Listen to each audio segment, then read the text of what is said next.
He takes it as a test. Any calamity comes, it's either a test or a punishment. For the prophets of high taqwa, it wasn't a punishment, it was a test.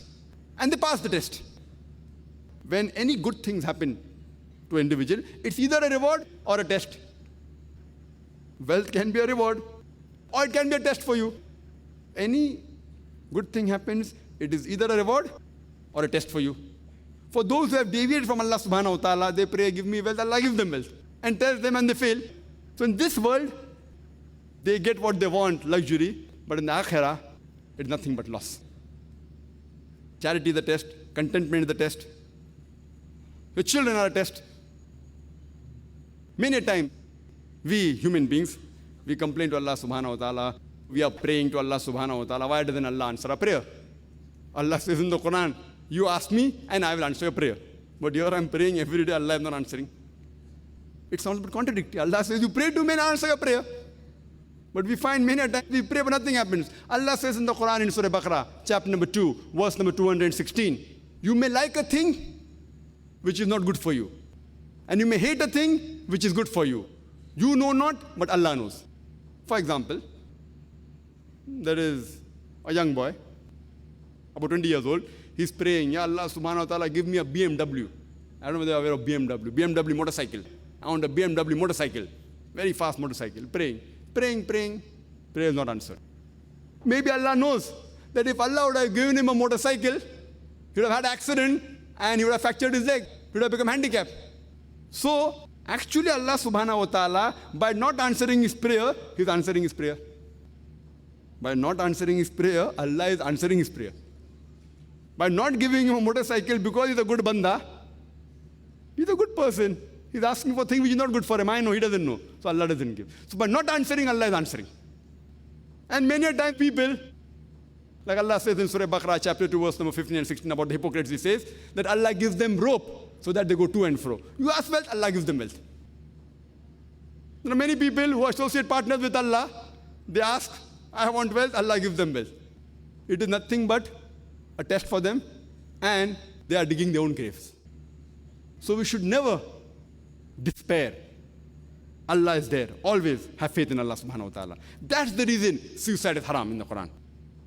It's mentioned in Surah Nisa chapter 4. That kill not yourself.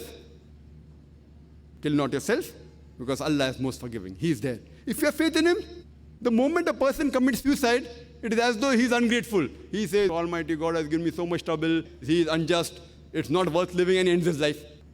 Allah says in the Quran, in Surah Baqarah, chapter number 2, verse number 286, which is the last verse of Surah Baqarah, that Allah subhanahu wa ta'ala does not lay a burden on anyone greater than what he can bear.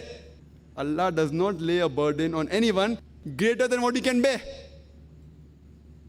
This is the first part of the verse. The next part of the verse continues, and then we make a dua.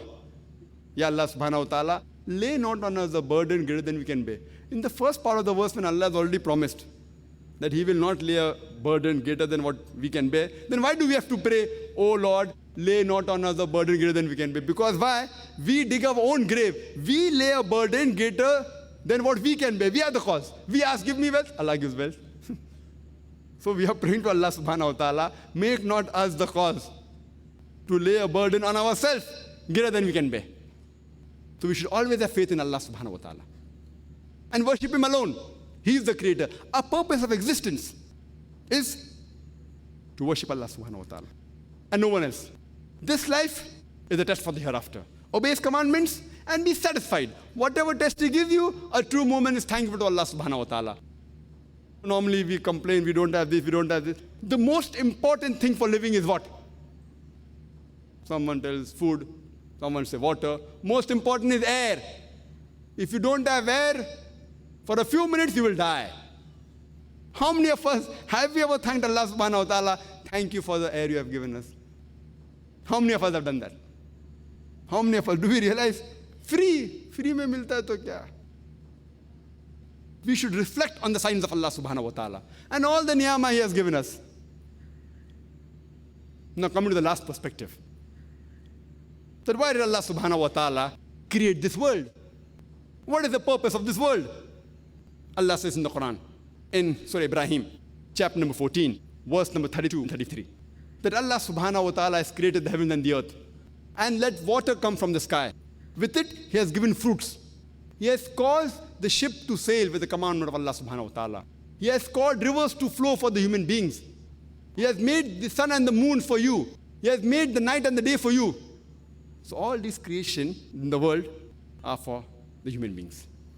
The full world Allah has created is for the human beings. And it is our duty that we have to thank Allah subhanahu wa ta'ala for all these ni'amah.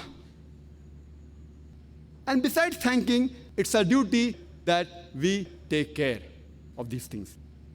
That's the reason Allah subhanahu wa ta'ala has created animals. But killing animals, it is prohibited.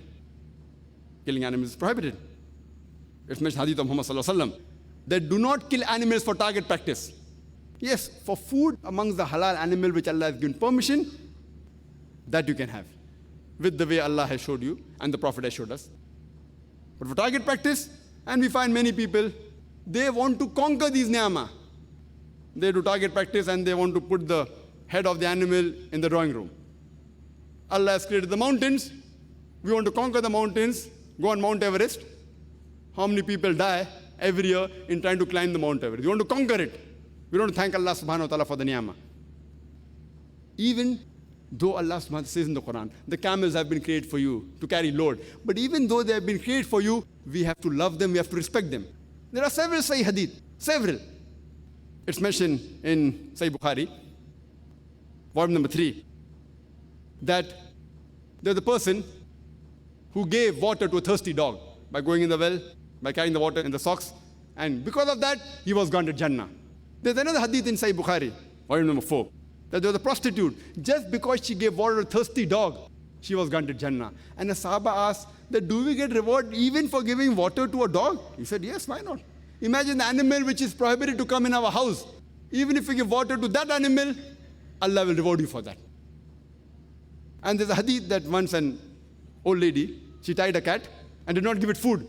So Allah put her in hell, that why did she tie and did not give her food? At least you should have let it go free. She would have fed on the rodents.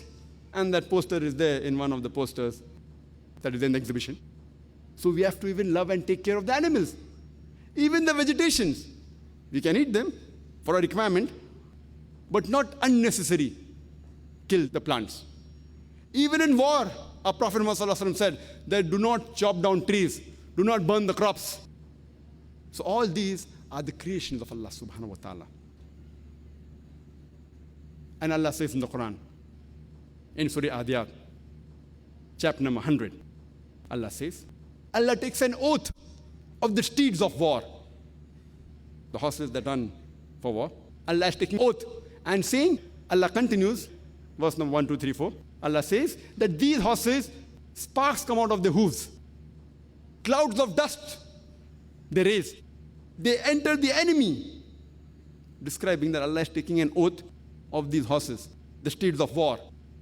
They are without any fear, just because their master commands them, the person who's the horse rider. For the sake of the master, they enter into the enemy. There are swords, there are weapons.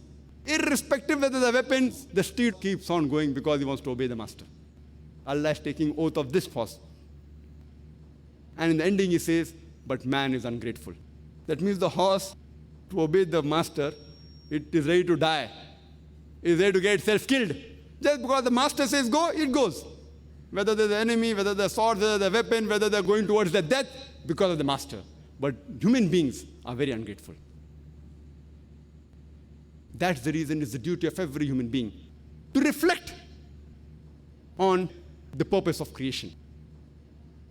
That why have we been created? Allah subhanahu wa ta'ala, He's the creator. He's merciful. He's kind. He's forgiving. He's just. It's the duty of every human being that he should worship Allah subhanahu wa ta'ala. Worship Him and no one else. And this life, you have to remember, is a test for the hereafter. If we follow His commandments, we shall go to Jannah. If we don't, we shall fail this test and go to Jahannam. And we have to take care of the ni'amah Allah has given us. I'd like to end my talk by giving the quotation of the glorious Quran from Surah Al-Imran, chapter number 3, verse number 110, which says, Kuntum khaira ummatin ukhrijat linnas. O ye Muslims, ye are the best of people evolved for mankind. We are called as khaira ummah, the best of people. Whenever there is honor, it is always for the responsibility. There is no honor without responsibility. The responsibility is mentioned in the same verse, and Allah continues, تَأْمِرُونَ بِالْمَعْرُوفِ وَتَنْهَوْنَ عَنِ الْمُنْكَرِ وَتُؤْمِنُونَ بِاللَّهِ. Because we enjoin what is good, and we forbid what is wrong, and we believe in Allah. It's the duty of every Muslim that whatever he knows, if you know the purpose of creation, you have to tell it to the others. By what we created, we should worship no one but Allah subhanahu wa ta'ala. This life is a test for the hereafter.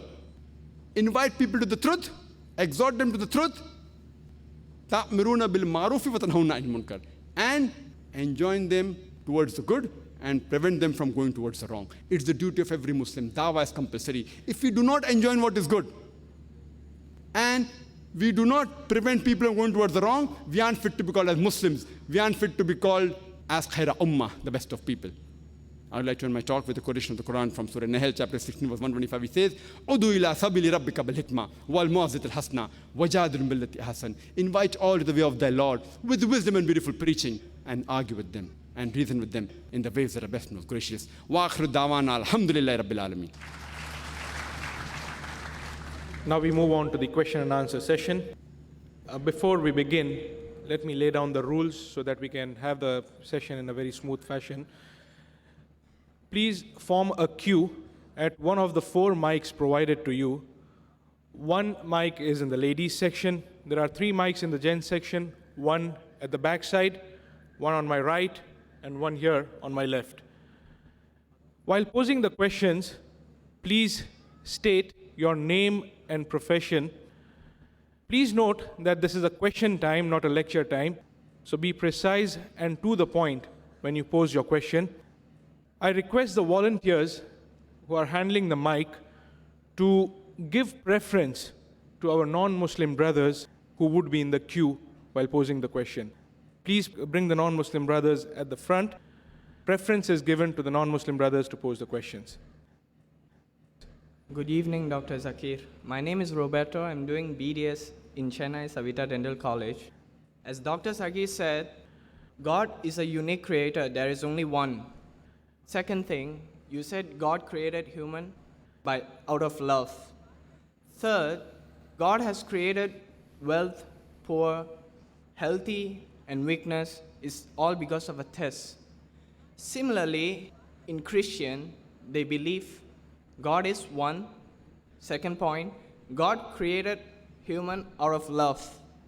Third point is the same thing.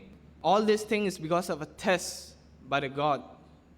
So I just want to have an answer from you. Don't mistake, I'm not a Christian. The brother asked a question that even in Christianity, like Islam, God is one and God loves the creation. And he further said, then what is the difference? You want to know the difference between Islam and Christianity, or? It's not the difference. What is the most convincing you think that you say that other than Islam, any other type of worship is non-acceptable? That's a very good question, the brother. Now the question has come to forth that first they were just blank statements. If there's a question mark, it's a question. If it is a statement, we have to try and find the question. What is the difference between Islamic form of worship as compared to other form of worship? What is so unique? When Christianity also says God is one, Christianity says that God also loves, Islam says God is one, Islam says God also loves the creation, Islam says worship, Christianity says worship. What is the difference between the worship of Islam and Christianity? Or what is the uniqueness about Islam as compared to other religions? Mainly talking about Christianity. Brother, on the face of it, if you read the Quran correctly, and the interpretation I gave in my talk, and if you read the Bible correctly, with the correct interpretation, we believe that Jesus Christ, peace be upon him, he was one of the mightiest messengers of Allah subhanahu wa ta'ala. No Muslim is a Muslim if he does not believe in Jesus Christ, peace be upon him. We believe that he was born miraculously without any male intervention. We believe that he was the Messiah, translated Christ. We believe that he healed those born blind and lepers with God's permission. We believe that he gave life to the dead with God's permission. But there are parting of ways. There are many Christians who say that Jesus Christ, peace be upon him, he claimed divinity. Now, the difference between what the Bible says and the difference between what the Christians assume and what they practice, the difference between that. So many Christians say that Jesus Christ, peace be upon him, he claimed divinity. So when they say God is one, they say Jesus Christ, peace be upon him, is God, which we Muslims take objection to. There is not a single unequivocal statement in the complete Bible where Jesus Christ, peace be upon him, himself says that I am God, or where he says worship me. So the form of worship for the normal Christian is worshipping Jesus Christ, peace be upon him. And I repeat my statement. There is not a single unequivocal statement in the complete Bible where Jesus Christ, peace be upon him, himself says that I am God, or where he says worship me. If any Christian can show me any unequivocal statement in the Bible where Jesus Christ, peace be upon him, says I am God, or where he says worship me, I, Dr. Zakir Naik, I am ready to accept Christianity today. I am ready to put my head on the guillotine. I don't speak on behalf of my other Muslim brothers, because if you read the Bible, it is mentioned in the Gospel of John, chapter number 14, verse number 28. Jesus Christ, peace be upon him, said that my Father is greater than I. Gospel of John, chapter number 10, verse number 29. My Father is greater than all. Gospel of Matthew, chapter number 12, verse number 28. I, with the Spirit of God, cast out devils. Gospel of Luke, chapter number 11, verse number 20. I, with the finger of God, cast out devils. Gospel of John, chapter number 5, verse number 30. I can of my own self do nothing. As I hear, I judge, and my judgment is just. For I seek not my will, but the will of my Father. Anyone who says, I seek not my will, but the will of Almighty God, is a Muslim. Therefore, I said in my talk that Jesus Christ, peace be upon him, was a Muslim. Quran says that in Surah Al-Imran, chapter 3, verse 52. It's further mentioned in the Gospel of John, chapter number 17, verse number 3. This is life eternal, so that you may know Jesus Christ, whom thou hast sent. It's mentioned in the Gospel of John, chapter number 14, verse number 24. The words you hear are not mine, but my Father's who has sent me. It's clearly mentioned in the book of Acts, chapter number 2, verse number 22. Ye men of Israel, listen to this. Jesus of Nazareth, a man approved of God amongst you by wonders and miracles which God did by him, and you are witness to it. A man approved of God amongst you by wonders and miracles which God did by him, and you are witness to it. So Jesus Christ, peace be upon him, was one of the mightiest messengers of God, but he never claimed divinity. He never said you should worship me. But unfortunately, the Christian church today, they teach that salvation. Bible also talks about heaven, talks about hell, but the purpose of existence is not mentioned in detail. It's not mentioned at all except what Paul has mentioned. Paul mentioned in Corinthians, chapter number 15, he says, in the 1 Corinthians chapter number 15, that if Jesus Christ, peace be upon him, died not for your sins, your faith is in vain, and everything is in vain. That means Jesus Christ, peace be upon him, he died for your sins, according to Paul. And they quote the verse of the Bible, Gospel of John, chapter number 3, verse number 16, that for God so loved the world that he gave his only begotten Son, whosoever believeth in him shall not die but have everlasting life. So the concept of salvation, according to the church, is that you believe Jesus Christ, peace be upon him, died for your sins, and you shall go to Jannah, you shall go to paradise, which is not mentioned because the word begotten from Gospel of John, chapter number 3, verse number 16, has been thrown out by 32 scholars of the highest eminence from the RSV, Revised Standard Version of the Bible, as a concoction, as a fabrication, as an interpolation. So what they're following is more of Pauline Christianity. But Jesus Christ, peace be upon him, said, when a person approaches him, in the Gospel of Matthew, chapter number 19, verse number 16 and 17, that good master, what good things shall I do so that I shall gain eternal life? What good thing shall I do so that I shall go to Jannah, paradise? So Jesus Christ, peace be upon him, replies, why thou callest me good?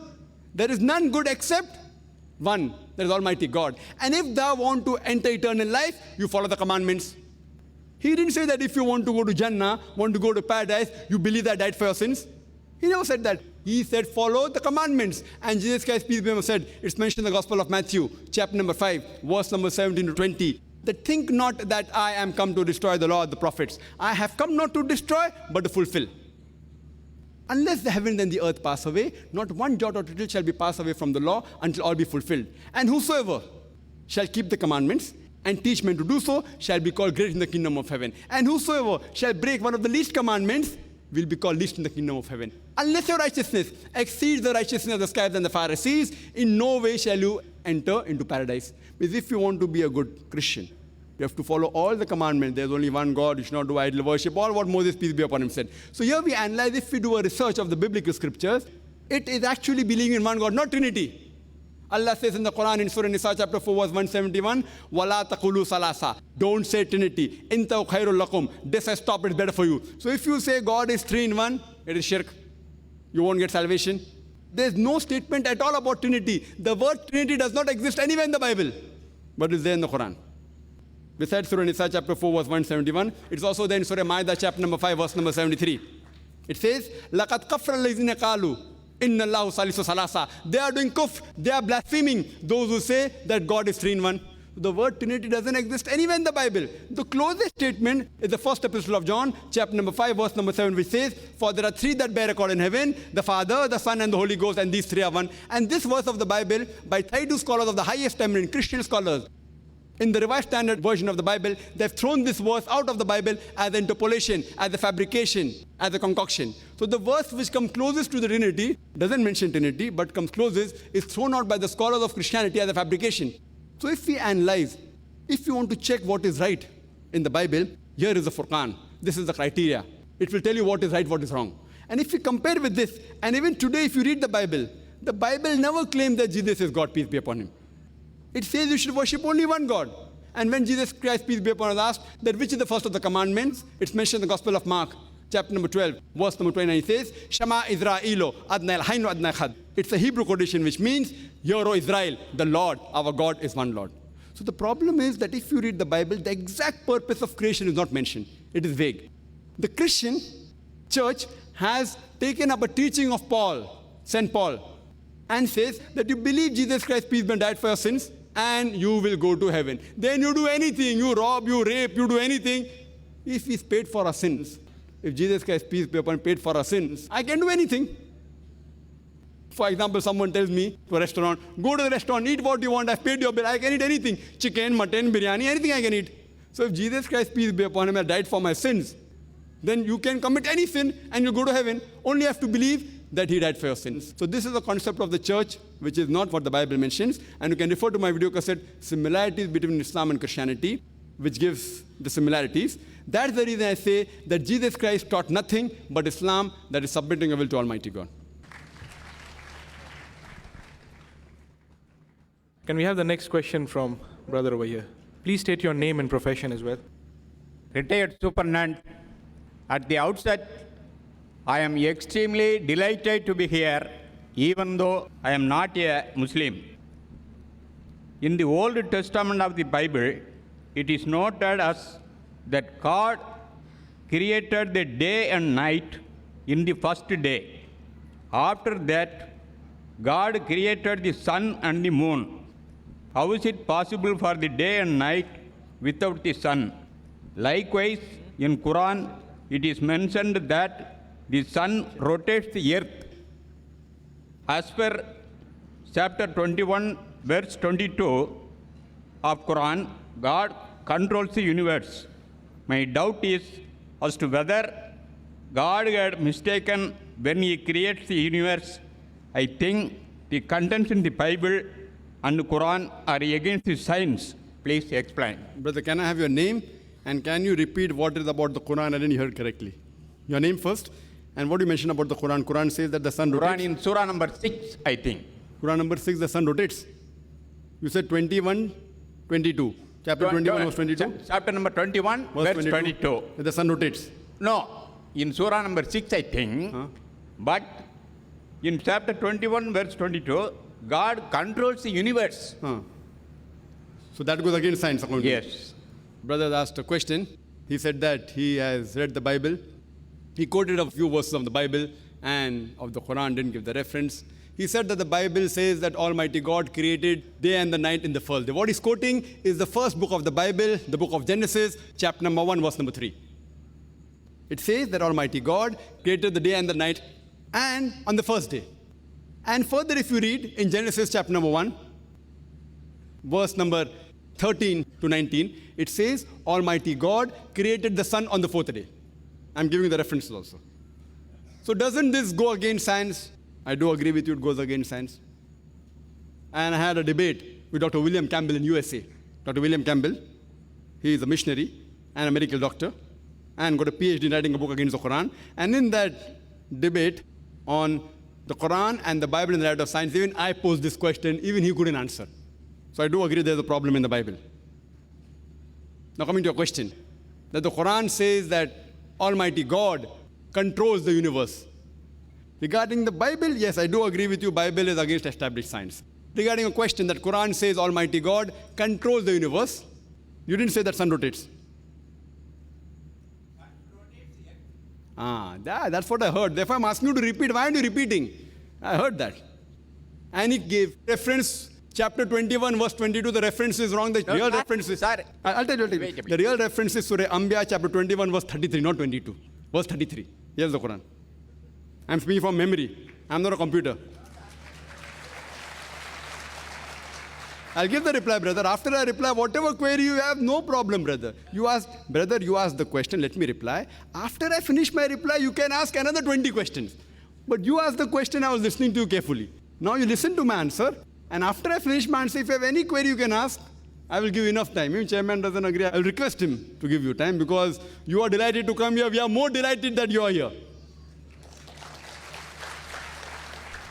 The brother said that the Quran says in Surah Anbiya chapter 21, verse 22, it's actually verse 33, that the sun rotates. What is quoting in the verse of the Quran of Surah Anbiya chapter 21, verse 33, which says, Huwa allazi khalaqal layla wan nahara. It is Allah who has created night and the day. Washamsa wal qamar, sun and the moon. Kullun fi falaki yasbahun, each one traveling in an orbit with its own motion. And this mistake was even taken out by Taslima Nasreen. You know Taslima Nasreen? Heard of her? From Bangladesh. She said that if a book believe that the sun rotates around the earth, then how can we advance? So the Quran has to be changed. Nauz billah. The problem is that a view should be changed and she should read the Quran correctly. The Quran says, Huwa allazi khalaqal layla wan nahara. It is Allah who has created the night and the day. Washamsa wal qamar, the sun and the moon. Kullun fi falaki yasbahun, each one traveling in orbit with its own motion. Nowhere does the Quran say that the sun rotates or revolves around the earth. Nowhere. What does the Quran say? The sun and the moon rotate and revolve.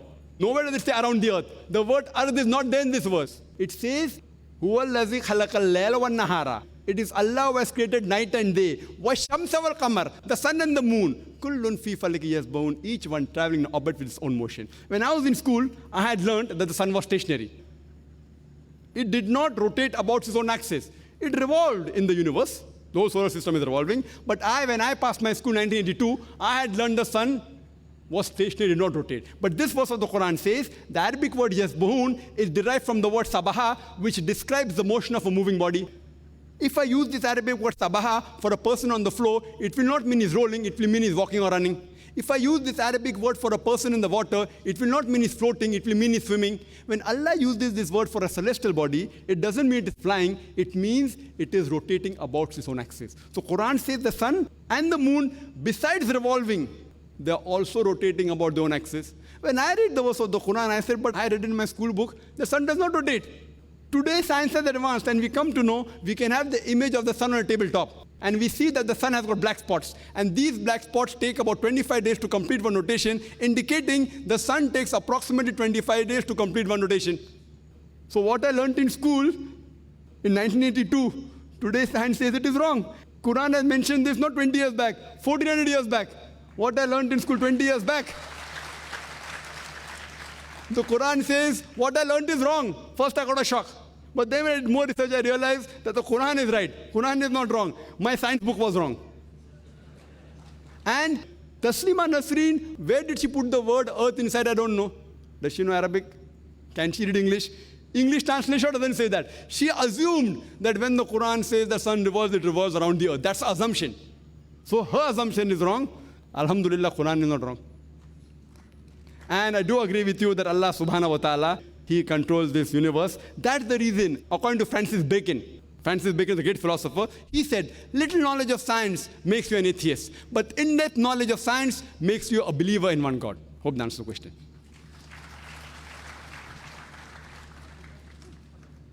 Do you have another question? If you have any question, you're most welcome.